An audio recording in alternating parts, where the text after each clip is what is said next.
Imam Bukhari dan Imam Muslim meriwayatkan dalam sahihnya dari Abu Hurairah berkata bahwa Rasulullah Shallallahu Alaihi Wasallam bersabda, seorang laki-laki membeli sebidang tanah dari laki-laki lain. Laki-laki pembeli tanah itu menemukan gentong berisi emas di tanah tersebut.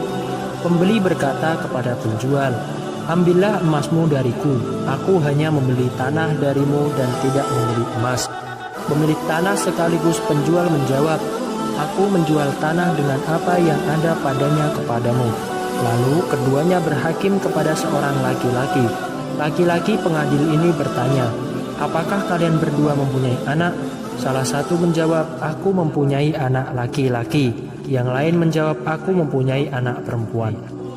Pengadil berkata, nikahkan anak laki-lakimu dengan anak perempuannya. Infakkan kepada keduanya dari harta itu dan bersedekahlah. Hadis tentang kisah ini diriwayatkan dalam Sahih Bukhari dalam kitab Ahaditsil Anbiya bab tanpa judul 6/512 nomor 2472. Diriwayatkan oleh Imam Muslim dalam Sahihnya dalam Kitabul Aqdiyah bab anjuran kepada hakim mendamaikan kedua pihak yang berselisih 3/1345 nomor 1721. Hadis ini dalam syarah Sahih Muslim An-Nawawi 12/382.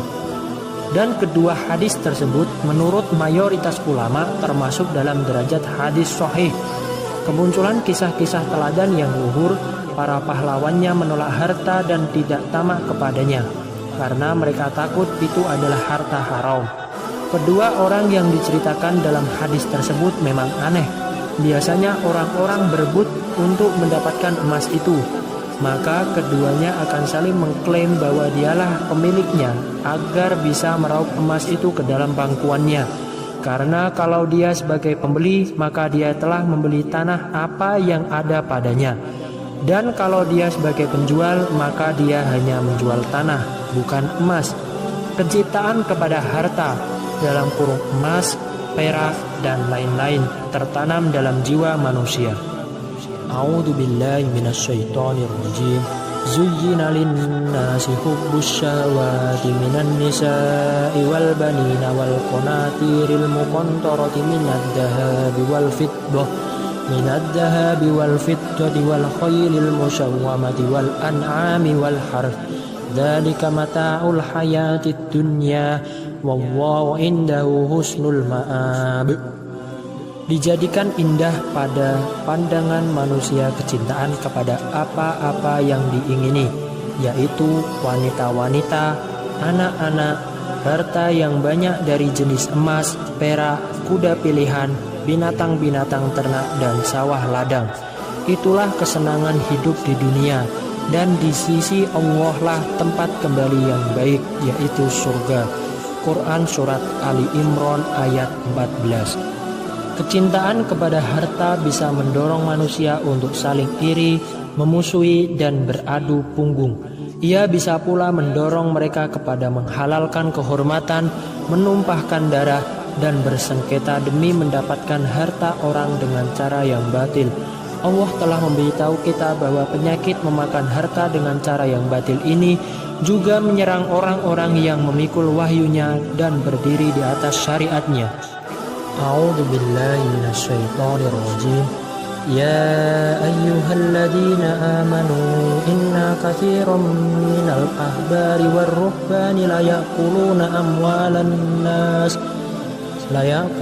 amwalan nas bil batili wa yasudduna an sabilillah walladzina yaknizuna ad-dhahaba wal fiddata wa la yunfikunaha fi sabilillah fabashshirhum bi'adzabin alim.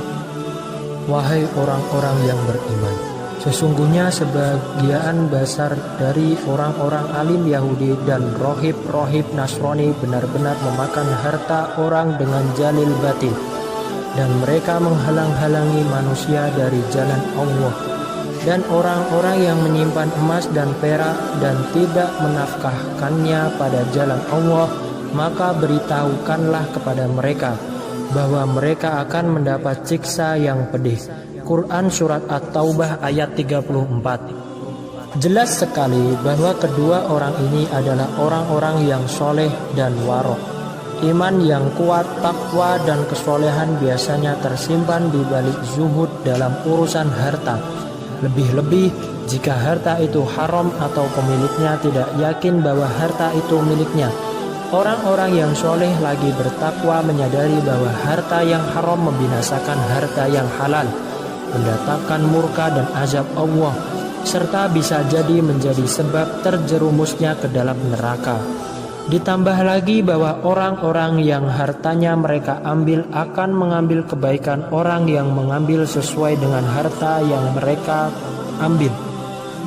Mereka juga berusaha menunaikan harta kepada pemiliknya. Orang seperti ini sangat banyak tersebar di umat ini, lebih-lebih di generasi pertamanya.